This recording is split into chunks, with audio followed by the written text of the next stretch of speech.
Graça e paz da parte do Senhor Jesus. Eu espero que você esteja muito bem, que a tua alma esteja muito bem e junto com você toda a tua família. Mas nós sabemos que nem sempre a realidade é assim. Por isso nós estamos aqui para o mês do despertamento espiritual. Querido, se você não assistiu desde o começo, vai lá no primeiro vídeo e começa a ouvir o que o Espírito Santo tem preparado para você, tá bom? Hoje nós vamos falar sobre Jonas.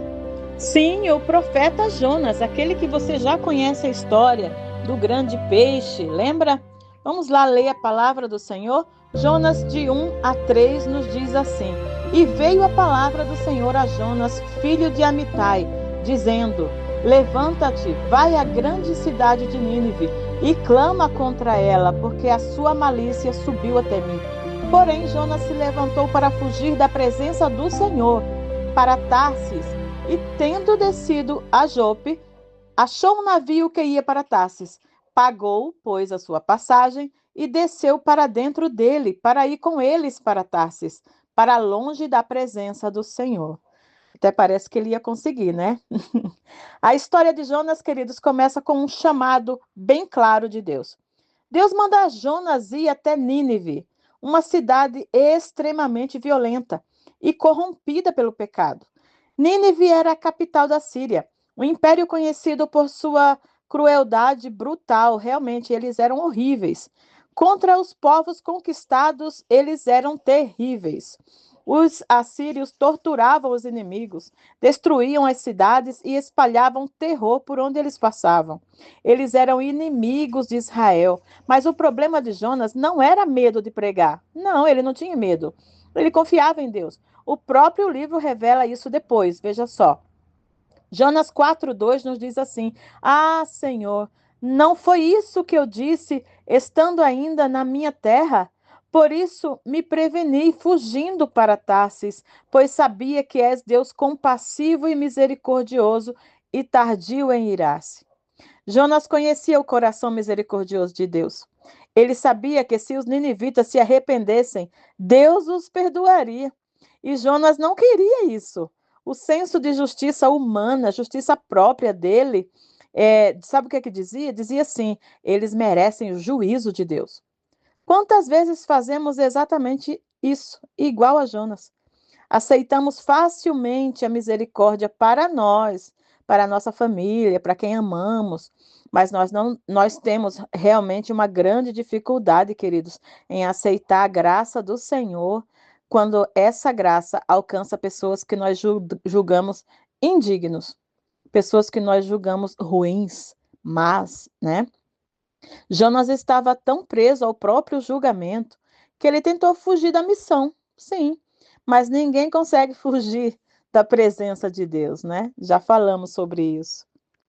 Jonas 1:4 a 5 diz assim: Mas o Senhor mandou ao mar um grande vento e fez-se no mar uma grande tempestade. Então os marinheiros tiveram medo. A desobediência de Jonas trouxe consequências não só para ele, para todos ao redor dele. O navio começou a afundar. Os marinheiros ficaram desesperados. Cada um começou a clamar ao seu próprio Deus. Claro, porque aquele povo era politeísta. Eles adoravam vários deuses, né? Deuses com D minúsculo, porque Deus de verdade é só o nosso Deus. Jonas 1:5 diz: Jonas, porém, desceu ao porão e se deitou e dormia profundamente. Olha que tranquilidade. Ele em pecado, ele em desobediência, todo mundo ao redor dele sofrendo e ele dormindo.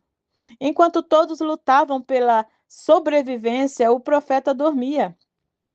Queridos, isso mostra que o ser humano pode tentar se esconder da responsabilidade espiritual. Jonas estava cansado de lutar contra aquilo que Deus queria fazer. Jonas 1:6 diz: E o mestre do navio chegou-se a ele e lhe disse: Que tens, dorminhoco? Levanta-te, invoca o teu Deus também, diga, faça alguma coisa. Se você tem um Deus, é a hora de você orar. Até um marinheiro pagão percebeu que Jonas precisava despertar. Depois de lançarem sorte, descobrem que Jonas era o motivo daquela tempestade.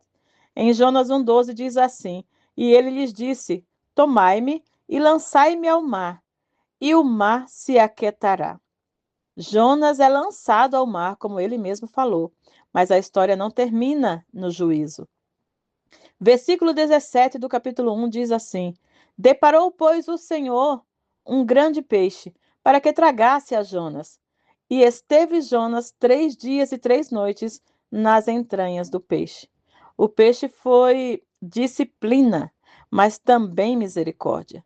Deus não abandonou Jonas. Preparou um lugar para ele ser quebrantado, lugar de quebrantamento. Isso é muito profundo, queridos.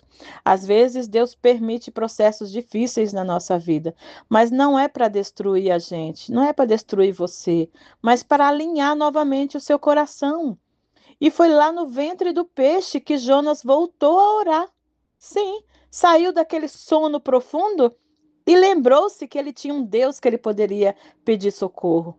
Jonas 2, 1 e 2 diz assim: Então Jonas, do ventre do peixe, orou ao Senhor, glória a Deus, seu Deus, e disse: Na minha angústia clamei ao Senhor, e ele me respondeu. O sofrimento levou Jonas novamente à dependência de Deus. E então vem uma das partes mais poderosas da história. Jonas 3, 1 a 3 diz assim: Veio a palavra do Senhor segunda vez a Jonas, dizendo: Levanta-te, vai à grande cidade de Nínive. Deus é Deus de segunda chance. Sim, mesmo depois da fuga, da resistência, da desobediência, Deus ainda chama Jonas novamente e dessa vez Jonas obedece. Precisava ter passado por tudo isso, né? Então vamos olhar para a nossa vida, a gente é meio assim também. Jonas 3, 4 e 5 diz assim: Ainda 40 dias e Nínive será subvertida, e os homens de Nínive creram em Deus. Algo extraordinário acontece aqui.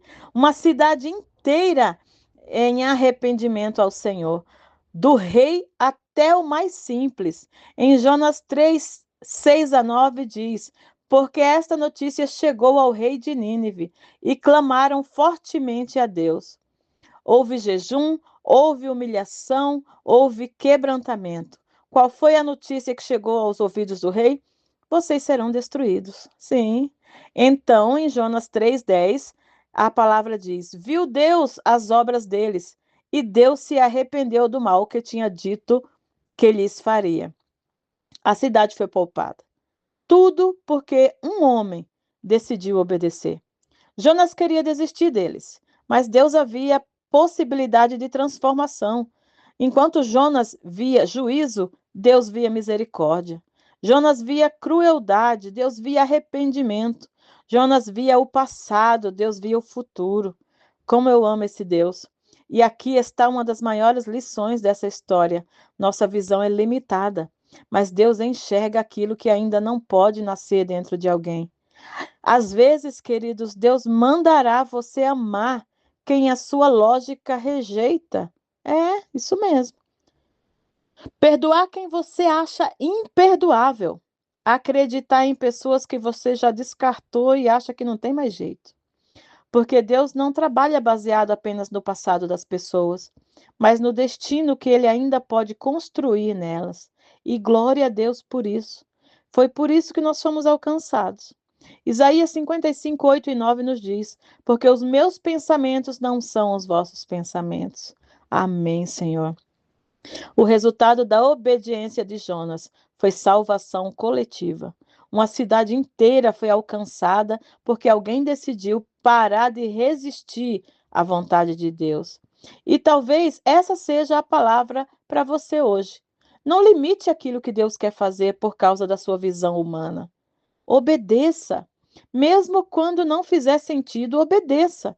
Mesmo quando confrontar os seus sentimentos, obedeça. Mesmo quando desafia a sua lógica, obedeça. Porque a vontade de Deus sempre enxerga mais longe do que a nossa. Deus é onisciente, onipotente, onipresente. Para você pode não ter lógica, para você pode ser impossível, mas o nosso Deus é o Deus do impossível. O nosso Deus é aquele que vê além do que a gente vê. E como a gente já leu aqui, os pensamentos dele não são os nossos pensamentos. Tenha fé, Levante-se. Deus tem um chamado maravilhoso para você e Ele só quer uma coisa: obedeça. Vamos orar ao Senhor? Senhor, meu Deus Todo-Poderoso, obrigado, Senhor, pela lição de hoje. Obrigada por esse devocional. Obrigada pela Tua palavra, Senhor. Deus, nós sabemos que existem tantos lugares nesse mundo que não podem falar a Tua palavra, que não podem ter uma Bíblia, mas nós temos essa liberdade. Obrigada, Senhor. Deus, ensina-me a obedecer acima dos meus próprios julgamentos. Deus, me perdoe pelas vezes que eu tento, Senhor, limitar a Tua graça através da minha própria visão. Oh Deus, minha visão é tão curta, tão limitada e mesmo assim eu confio tanto nela. Me ajuda, Senhor, a confiar na Tua. Que eu não resista ao que o Senhor quer fazer na minha vida. Dá-me, Senhor, humildade para confiar nos Teus caminhos, mesmo quando eu não compreender completamente, Deus.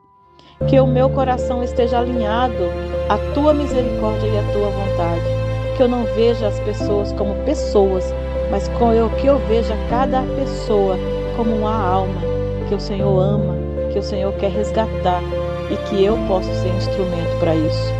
Deus, eu te peço tudo isso em nome de Jesus. Amém. Que o Senhor te dê coragem, querido, para obedecer, a sensibilidade para ouvir e também a humildade para confiar nos caminhos do Senhor. No caminho dele está acima da nossa lógica. Que você participe de todos os planos que Deus tem para você. Que você veja os frutos dele na sua vida. Aqueles frutos que você ainda não consegue nem imaginar, mas que eles já estão preparados no mundo espiritual. Em nome de Jesus, seja abençoado hoje e passe essa mensagem para outras pessoas. Faça com que outras pessoas também sejam abençoadas. Que o Senhor te abençoe e te guarde. Que o Senhor faça resplandecer o seu rosto sobre ti e tenha misericórdia de ti.